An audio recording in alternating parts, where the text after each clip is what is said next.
گڑیا کمرے میں داخل ہوئی اور ادب سے امابی اور سعد کو سلام کیا۔ سعد کو دیکھ کر وہ حقیقی معنوں میں حیران ہوئی تھی۔ دادو نے تو بابا کے کسی ملنے والی سے ملنے کے لیے بلایا تھا، مگر یہ تو سعد بھائی ہیں، اور یہ سعد بھائی کے ساتھ کون ہے؟ گڑیا اپنی ہی سوچوں میں گم تھی۔ امابی آگے بڑھی اور محبت سے گڑیا کو اپنے سینے سے لگایا اور اس کی پیشانی پر بوسہ دیا۔ گڑیا کے اندر پر سکون اتر گیا۔ اس ایک لمس کے لیے وہ کتنا ترسی تھی۔ یہ کوئی اس سے پوچھتا، برسوں بعد اس نے ممتا کا احساس محسوس کیا تھا۔ بے شک ماں ایک عظیم تحفہ ہے جو میری قسمت میں نہیں، گڑیا نے افسردگی سے سوچا، اور وہیں ان کے ساتھ صوفے پر ٹک گئی۔ اماں بھی کافی دیر اس کے ساتھ چھوٹی چھوٹی باتیں کرتی رہیں، اس کے کالج دوستوں کے بارے میں باتیں کرتی رہیں، اور جانے سے پہلے گڑیا سے وعدہ لے گئی کہ وہ ان کے گھر ضرور آئے گی اور ڈھیر ساری باتیں کرے گی۔ ان کے بلانے میں اتنا خلوص تھا کہ گڑیا چاہ کر بھی انکار نہ کر پائی۔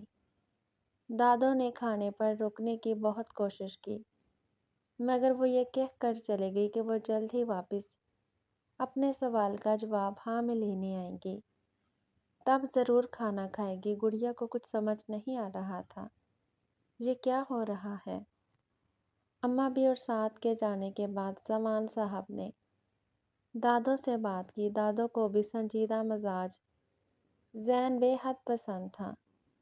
زمان صاحب کی خواہش یہی تھی۔ انہیں آج بھی وہ دن یاد تھا جب گڑیا پیدا ہوئی تھی۔ مرتضیٰ بے حد خوش تھا۔ وہ گڑیا کو باہوں میں لیے کبھی اس کے ماتھے پر پیار کرتا تھا، کبھی اس کے گال پر۔ گڑیا تھی بھی بے حد خوبصورت۔ اپنی گول مٹول آنکھوں سے مرتضیٰ کو دیکھ کر دھیرے سے مسکرا دیتی۔ اس کی صدا پر تو مرتضیٰ قربان ہو جاتا۔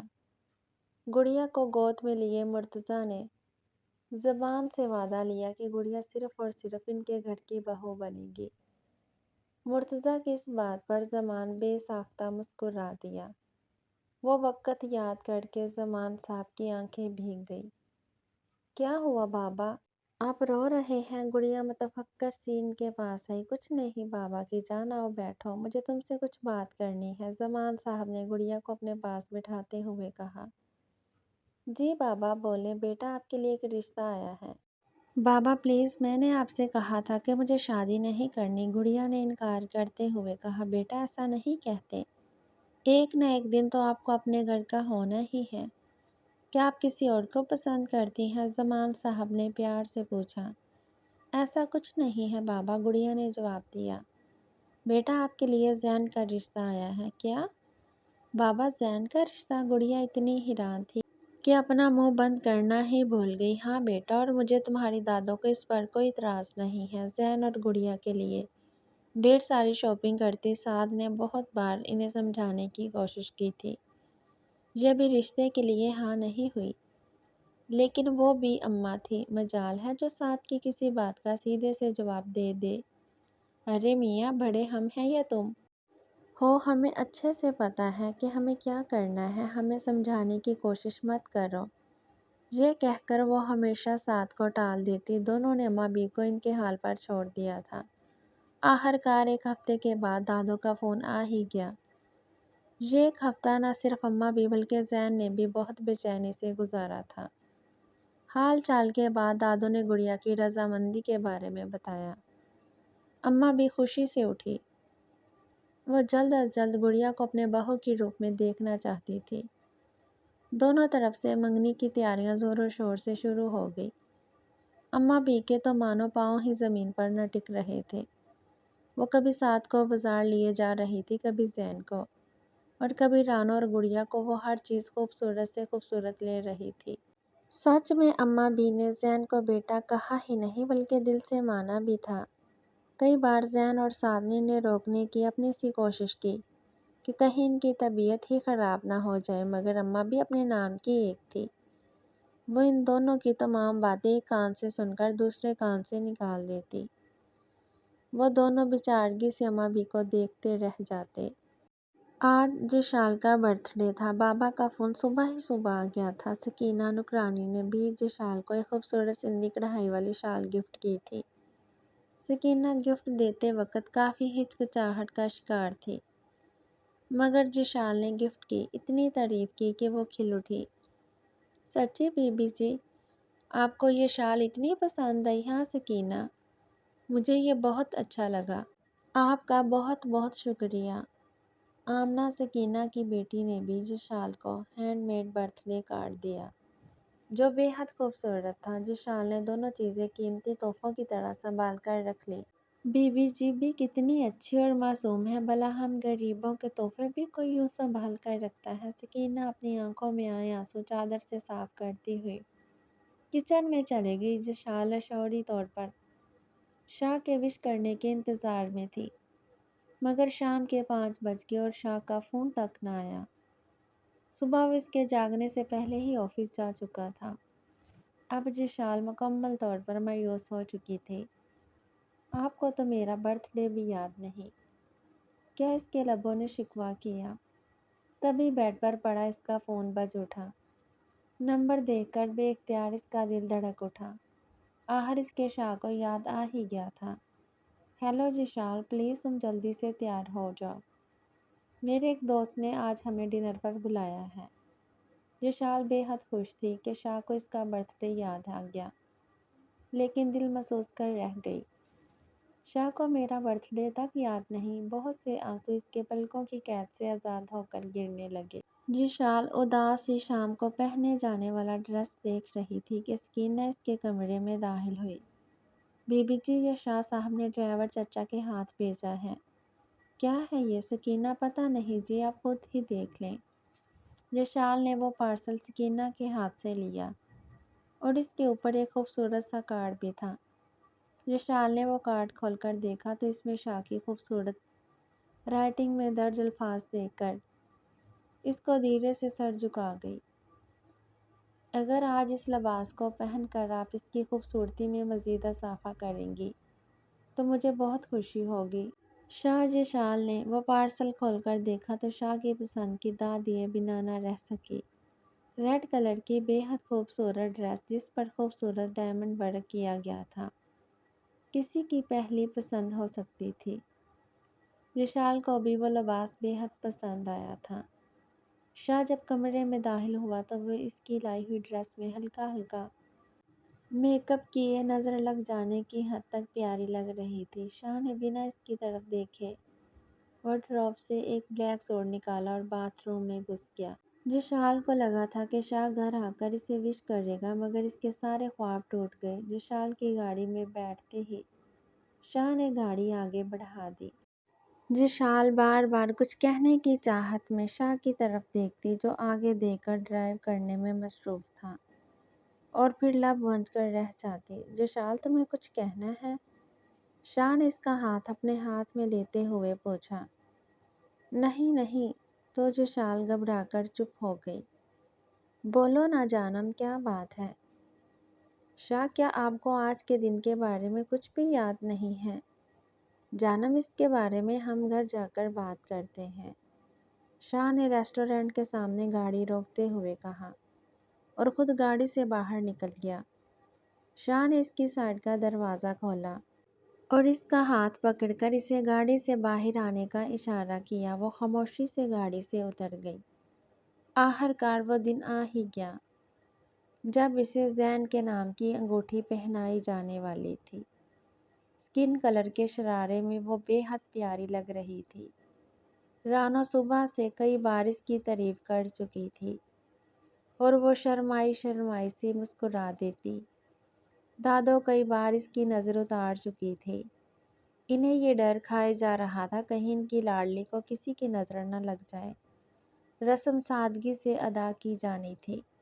بس کچھ دوست تھے جنہوں نے ان کی خوشی میں شرکت کی تھی۔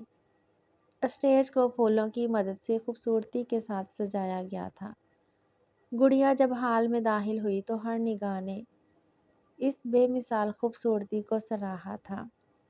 اماں بھی اور دادوں نے اس کی کئی بلائیں لے ڈالی تھی۔ بے شک وہ بے تحاشا خوبصورت لگ رہی تھی۔ ایک پل کے لیے تو زین بھی مخوف ہو کر اس کو دیکھتا رہ گیا۔ زین ہوش کی دنیا میں تب واپس آیا جب سعد میں اس کے پیٹ میں کونی ماری۔ جگر ہوش میں آج کیا کر رہا ہے تو خیال کر کہ کہاں کھڑا ہے۔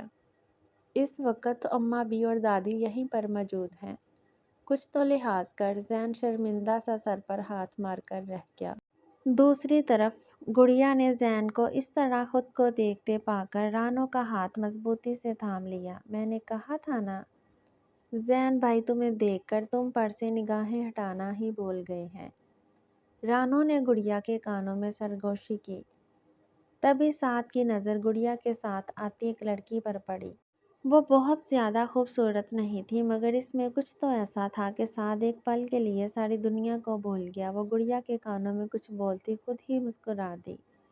گڑیا کو زین کے پہلو میں بٹھایا گیا۔ گڑیا کا دل ایسے دھڑک رہا تھا جیسے ابھی سینے سے باہر آ جائے گا۔ زین نے دھیرے سے اس کا ہاتھ پکڑا اور اپنے نام کی انگوٹھی اس کی انگلی میں ڈال کر اسے ہمیشہ کے لیے اپنا بنا لیا۔ تم بہت خوبصورت لگ رہی ہو، اتنی کہ دل کرتا ہے کہ کاش منگنی کی جگہ آج نکاح کر لوں اور تمہیں ہمیشہ کے لیے اپنے ساتھ لے جاؤ۔ اپنا بنا کر زین دھیرے سے گڑیا کے کانوں میں سرگوشی کی۔ وہ دونوں ریسٹورنٹ میں داخل ہوئے۔ اندر کا ماحول دیکھ کر یشال حیران رہ گئی۔ گلاب کے سرخ پھولوں سے ہال کو بے حد خوبصورتی سے سجایا گیا۔ زمین پر ہر جگہ سرخ غبارے بکھرے تھے اور ہال کے بیچوں بیچ ایک گول ٹیبل پر ایک خوبصورت سا کیک رکھا گیا تھا جس پر ایک کینڈل جل رہی تھی۔ رک کیوں گئی جانم، آؤ نا۔ شاہ نے اس کا ہاتھ پکڑا اور ٹیبل کی طرف لے جانے لگا، جبکہ یشال سے جانم کہنے اور ہاتھ پکڑنے پر خود میں ہی سمٹ کر رہ گئی۔ یشال کے گالوں پر سرخی دوڑ گئی۔ شاہ نے یشال کو کرسی پر بٹھایا اور پھر اس کے سامنے والی کرسی پر بیٹھ گیا۔ یشال اس وقت ریڈ کلر کے انارکلی فراک میں خود بھی ایک گلاب کا پھول لگ رہی تھی۔ اسے اپنی طرف دیکھتا دیکھ کر یشال مزید کنفیوز ہو گئی اور اس کا چہرہ بے حد سرخ ہو گیا۔ وہ ہر تھوڑی دیر بعد پلکیں اٹھا کر شاہ کو دیکھتی اور پھر اسے اپنی طرف دیکھتا پا کر نظریں جھکا لیتی۔ شاہ آپ مجھے اس طرح کیوں دیکھ رہے ہیں؟ یشال نے دھیرے سے کہا۔ کچھ نہیں جانم، تم بے حد حسین لگ رہی ہو، اتنا کہ میری نظر تم پر سے ہٹ ہی نہیں رہی۔ یشال کی بات پر شاہ نے مسکرا کر کہا، آؤ کیک کاٹو۔ شاہ چھری اس کے ہاتھ میں تھماتے ہوئے کہا۔ یشال کیک دیکھ کر بے ساختہ مسکرا دی جس پر بہت خوبصورتی سے ہیپی برتھ ڈے کے الفاظ لکھے گئے تھے۔ یشال نے کاٹا اور ایک پیس اس کی طرف بڑھایا جو دلچسپی سے اس کو دیکھ رہا تھا۔ شاہ نے یشال کا کیک والا ہاتھ پکڑا اور کیک کا وہ پیس اپنے منہ میں ڈال کر یشال کی انگلی کو اپنے لبوں سے چھوا۔ یشال پوری جان سے کانپ کر رہ گئی۔ شاہ جی، جانم بولو، شاہ پلیز چھوڑیں۔ شاہ یشال کے قریب آیا اور اس کے کانوں میں بولا، ہیپی برتھ ڈے جان۔ شاہ اور اس کے کانوں کی لو کو اپنے لبوں سے چھوا۔ شاہ پلیز۔ یشال اس کی بڑھتی گستاخیوں پر مزید سرخ ہو گئی۔ شاہ نے یشال کی گردن سے بال ہٹائے اور اس کی گردن پر اپنے لب رکھے۔ بولو نا جان۔ شاہ نے اسے بولنے پر اکسایا، جبکہ یشال نے ایک نظر اس کی آنکھوں میں دیکھا جہاں بس یشال کے لیے پیار ہی پیار تھا، اور دھیرے سے اپنی پلکیں جھکا گئی، اس کی صدا پر بے ساختہ مسکرا دیا اور یشال کو خود سے مزید قریب تر کر لیا۔ جان شاہ، آج میں تم سے کچھ کہنا چاہتا ہوں، اجازت ہے؟ شاہ نے اس کی طرف دیکھتے ہوئے اجازت طلب لہجے میں کہا۔ یشال نے بے ساختہ اپنی گردن ہاں میں ہلائی۔ اپنے حساس سے چھو کر مجھے سندل کر دو، میں کہ صدیوں سے ادھورا ہوں مکمل کر دو، نہ تمہیں ہوش رہے اور نہ مجھے ہوش رہے، اس قدر ٹوٹ کے چاہو مجھے پاگل کر دو۔ تم ہتھیلی کو میرے پیار کی مہندی سے رنگو، اپنی آنکھوں میں میرے نام کا کاجل کر دو۔ شاہ بے شک بہت خوبصورت آواز کا مالک تھا، اس کے سائے میں مرے خواب دھک اٹھیں گے، میرے چہرے پہ چمکتا ہوا آنچل کر دو، دھوپ ہی دھوپ ہوں میں۔ ٹوٹ کے برسو مجھ پر، اس قدر برسو میری روح میں جل تھل کر دو۔ جیسے صحراؤں میں ہر شام ہوا چلتی ہے، اس طرح مجھ میں چلو اور مجھے تحفل کر دو۔ شاہ یشال کے بے حد قریب تھا، اتنا کہ اس کی سانسوں کو اپنے چہرے پر محسوس کر رہی تھی۔ تم چھپا لو میرا دل اوٹ میں اپنے دل کی، اور مجھے میری نگاہوں سے بھی اوجھل کر دو۔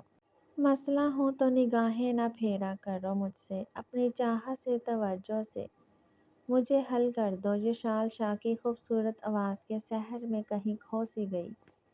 اپنے غم سے کہو ہر وقت میرے ساتھ رہے، ایک احسان کرو اس کو مسلسل کر دو مجھ پہ چھاؤں، جاؤ کسی آگ کی صورت جانا، اور میری ذات کو سوکھا ہوا جنگل کر دو۔ شاہ نے یشال کو اپنے مزید قریب کیا، اس کی خوبصورت آنکھوں پر اپنے لب رکھ دیے۔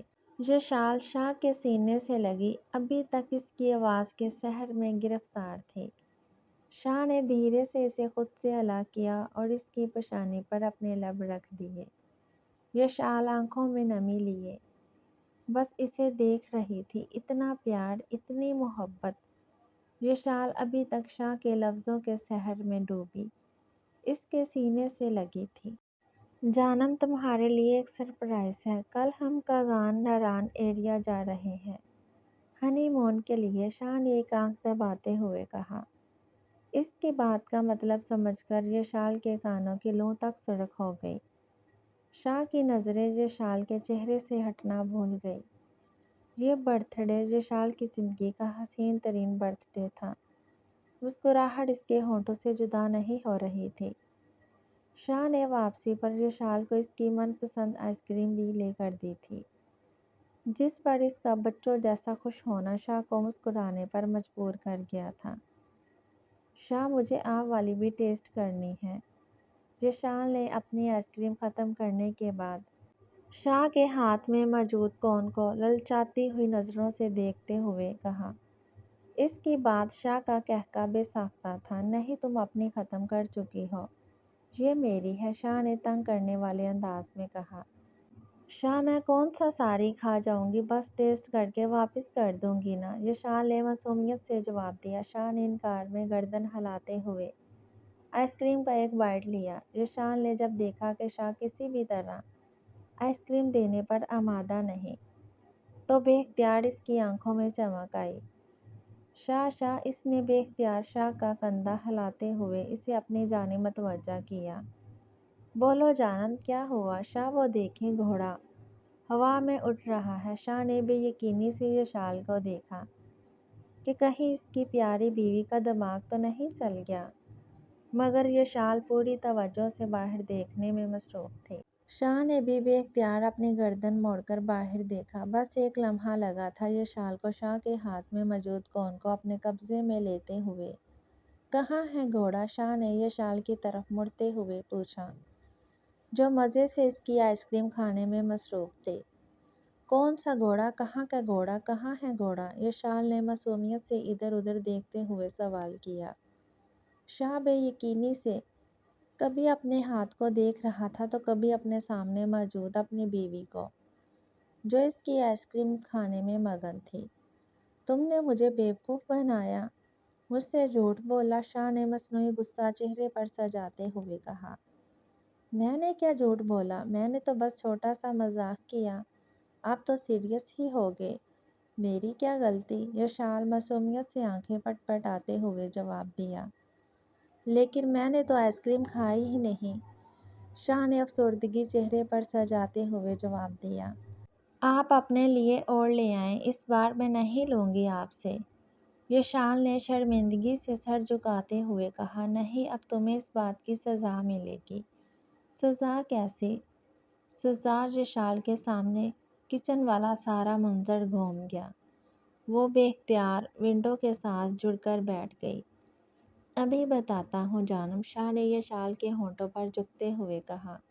آپ کیا کر رہے ہیں؟ یشال نے شاہ کو خود پر جھکتے دیکھ کر اسے روکنے کی کوشش کرتے ہوئے کہا۔ کوئی آ جائے گا پلیز شاہ، ابھی جگہ اور وقت کو دیکھتے ہوئے بمشکل اپنے قابو ہوتے جذبات پر قابو پایا اور سیدھا ہو کر بیٹھ گیا۔ ابھی تو میں تمہیں چھوڑ رہا ہوں مگر تم اس کی سزا ضرور ملے گی، شاہ نے خمار آلودہ لہجے میں جواب دیا اور گاڑی آگے بڑھا دی۔ سعد نے زین کا ریکارڈ لگانے میں کوئی کسر نہیں چھوڑی تھی۔ بار بار وہ اس کو گڑیا کو دیکھ کر کھو جانے پر اس کی ٹانگ کھینچ رہا تھا۔ تو کہہ رہا تھا کہ مجھے اس سے محبت نہیں۔ ہاں، یہ محبت نہیں، عشق ہے۔ عشق؟ زین کو عشق کی بیماری لگ گئی ہے۔ اب تو اپنی ہونے والی دلہن کے لیے شاپنگ بھی اپنی مرضی اور پسند سے کی جا رہی ہے۔ واہ کیا بات ہے سعد! اسے مسلسل تنگ کر رہا تھا۔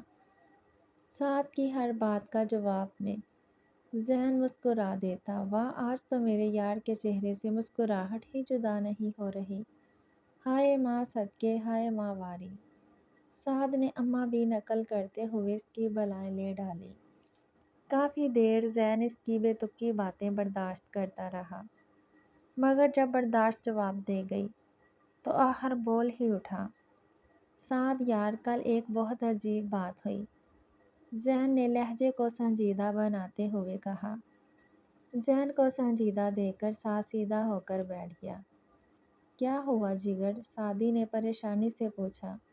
یار، کل پوری تقریب میں کوئی میری سالی کو اپنی نظروں کی قید میں لیے ہوئے تھا۔ ایک پل بھی ایسا نہیں گزرا تھا جب اس نے رانوں پر سے اپنی نظریں ہٹائی ہوں۔ میں ایسا کچھ نہیں کر رہا تھا، سمجھا تو؟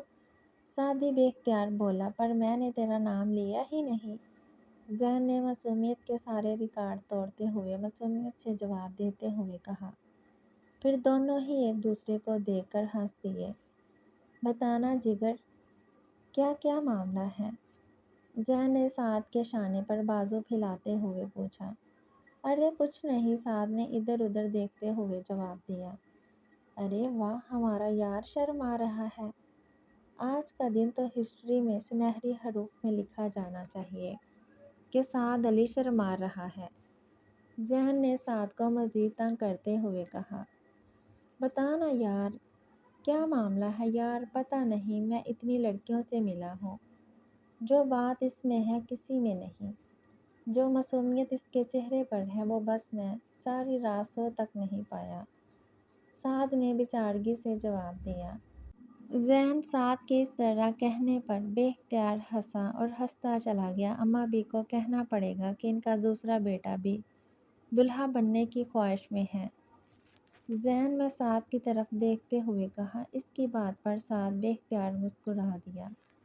نہیں یار، ابھی نہیں، ابھی تو مجھے تیری شادی کی تیاری کرنی ہے، پھر اماں، دادو، زمان انکل اور میں عمرہ کرنے جائیں گے، واپس آ کر شادی کا سوچوں گا، سعد نے اس بارے سے تفصیل سے جواب دیا، جس پر زین مسکرا دیا۔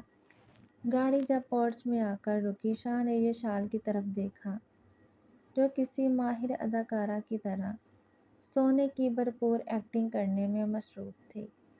شاہ گاڑی سے اترا تو یہ شال نے سکون کا سانس لیا اور دل ہی دل میں بڑبڑائی۔ بلا ٹلی، واہ سیرت، تمہارا آئیڈیا کام کر گیا۔ ابھی ٹھیک سے خوش بھی نہ ہو پائی تھی کہ اس کا سائیڈ کا دروازہ کھلا اور شاہ نے اسے اپنی باہوں میں اٹھا لیا۔ یہ شال ارے ارے ہی کرتی رہ گئی۔ شاہ اسے لیے اپنے کمرے کی جانب بڑھنے لگا، ساتھ ہی اس کے کانوں میں سرگوشی کی۔ جان، نہ تو تم سیرت ہو اور نہ ہی میں سالار، اس لیے اچھا ہے سیرت کا ایک لفظ عشق چھوڑ کر میرے عشق پر توجہ دو۔ مگر آپ تو مجھ سے عشق کرتے ہی نہیں ہیں۔ ایک بار پھر یہ شال کی زبان غلط جگہ پر پھسلی تھی۔ جیسے ہی یہ شال کو احساس ہوا کہ اس نے کیا کہا ہے، اس نے اپنی زبان دانتوں میں دبا لی، مگر اب کیا ہو سکتا تھا؟ بات اس کی زبان سے نکل چکی تھی۔ جان، شاہ عشق کا بھی بتا دیں گے، شاہ نے اسے مزید خود سے قریب کرتے ہوئے کہا۔ شاہ، آپ نے یہ ایک لفظ عشق کہاں سے پڑھا، کب پڑھا، بتائیں نا مجھے۔ یہ شال ادھر ادھر کی باتوں میں لگانے کی بھرپور کوشش کر رہی تھی، مگر شاہ مسکراتا ہوا اسے اٹھائے آگے بڑھتا رہا۔ کمرے میں داخل ہوتے ہی